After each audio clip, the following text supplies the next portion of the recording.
Subscribe कीजिए मेरे YouTube channel Sobia ji health and beauty tips को और बेल आइकन पर क्लिक करें हमारी लेटेस्ट वीडियो सबसे पहले देखने के लिए।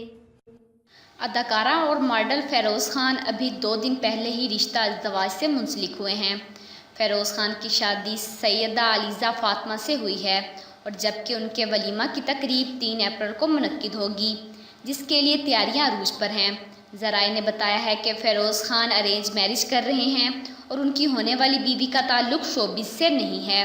लेकिन अगर माजी करीब में झांके तो फेरोज़ खान लव मैरिज करने के ख्वाहिशमंद थे, क्योंकि इन दिनों फेरोज़ खान और सजल अली के दरमियान गहरी दोस्ती थी जो 3 साल रही और इस दौरान मुतअद्दिद बार उनकी मंगनी और शादी की खबरें मीडिया की जीनत बनती रहीं।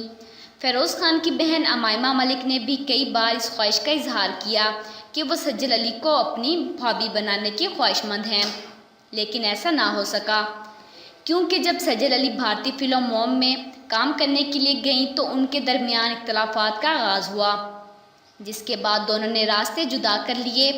एक वक्त ऐसा भी आया था कि जब दोनों फनकारों के दरमियान गहरी दोस्ती थी, जिसकी वजह से उन्होंने काफ़ी काम इकट्ठे किया, जिसमें ड्रामा सीरियल गुले राना और चुप रहो के अलावा ज़िंदगी कितनी हसीन थी में भी शामिल हैं। दोनों फनकारों के ताल्लुक़ का इख्तिताम खामोशी से हुआ, जिसके बाद उन्होंने इस बारे में कम ही बातचीत की। लेकिन इस बारे में सजल अली ने अपने इंटरव्यू में कहा था कि जोड़ियां आसमानों पर बनती हैं।